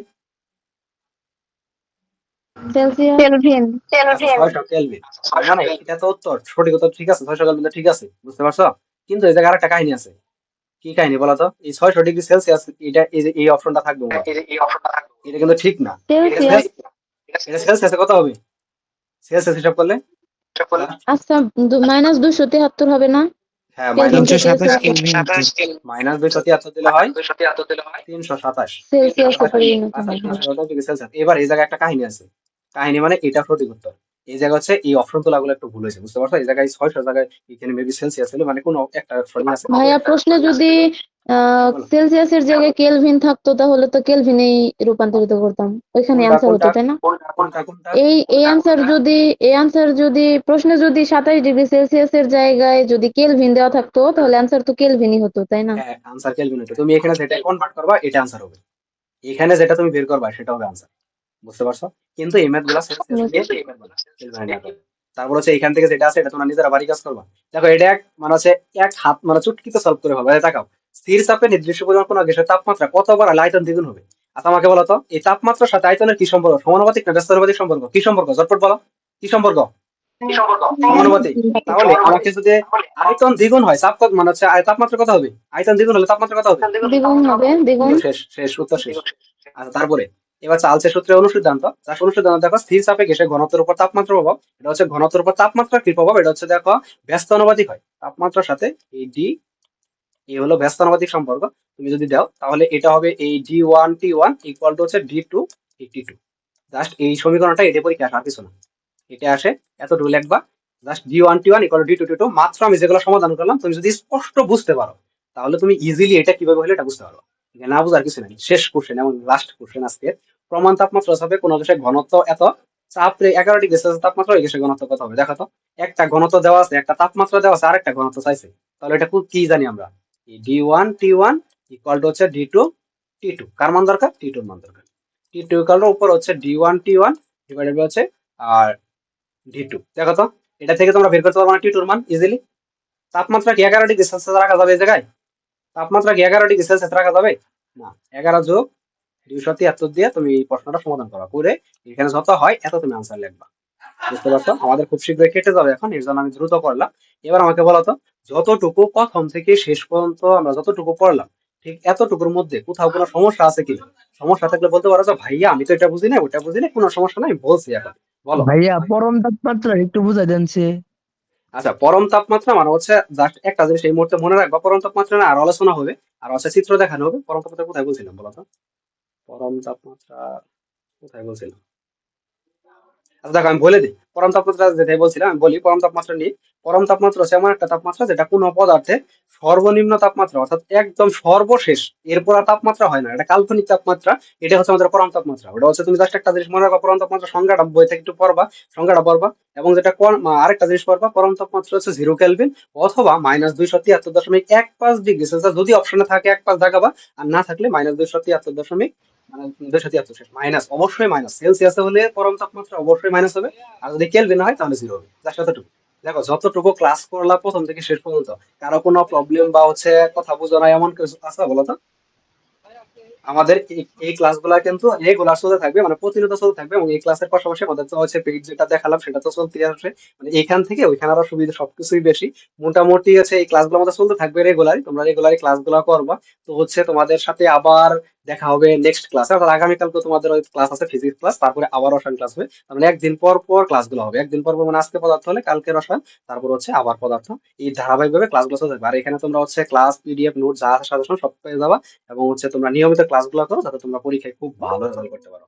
এই দেখো এতক্ষণে একজন আসছে, একে কি করতে হয়? না না আসে নাই, হ্যাঁ হ্যাঁ, আচ্ছা আসে নাই, সে আছে হাত তুলছে। সাইলেন্ট গুলা দিয়ে দেন, সাইলেন্ট। আল্লাহ আল্লাহ আল্লাহ আল্লাহ আল্লাহ, তুমি আমার পড়া তো সিদ্ধান্ত করো। আচ্ছা এটা হচ্ছে কি, স্লাইড গুলা দিয়ে দাও, স্লাইড, হ্যাঁ ঠিক আছে স্লাইড দিয়ে দিবো। ঠিক আছে ঠিক আছে, তুমি হচ্ছে ক্লাস শেষে স্লাইড গুলা পেয়ে যাবা। এগুলা নিয়ে হতাশ হওয়ার কিছু নেই, এই ক্লাস শেষ মাত্র দিয়ে দেবো। আচ্ছা ঠিক আছে, তাহলে আর কি, সবাই ভালো থাকবা, সুস্থ থাকবা। ভাইয়া গেলাম, আসসালামু আলাইকুম, হ্যাঁ টাটা। ওয়ালাইকুম আসসালাম। আসসালামু আলাইকুম টাটা টাটা ভাইয়া। টাটা, সব চলে যাও, টাটা টাটা, সব চলে যাও সব। এই দেখো মাত্র একজন আসতেছে, কি করা উচিত? তাও যুক্ত করলাম আর কি। দেখো মাত্র যে আসছো, দুঃখজনক হলো সত্য, এমএসটি সাদিয়া, ক্লাস ছিল আমাদের 8টা থেকে 9টা পর্যন্ত। তুমি একটু ক্লাসটা রেকর্ড করবে, ক্লাসটা রেকর্ড আছে, রেকর্ড দেওয়া হবে, ক্লাসটা একটু করে নিবা, বুঝতে পারছো? ক্লাসটা আমাদের শেষ। তোমার জন্য এক বালতি সমবেদনা ছাড়া দেওয়ার কিচ্ছু হলো না আর কি।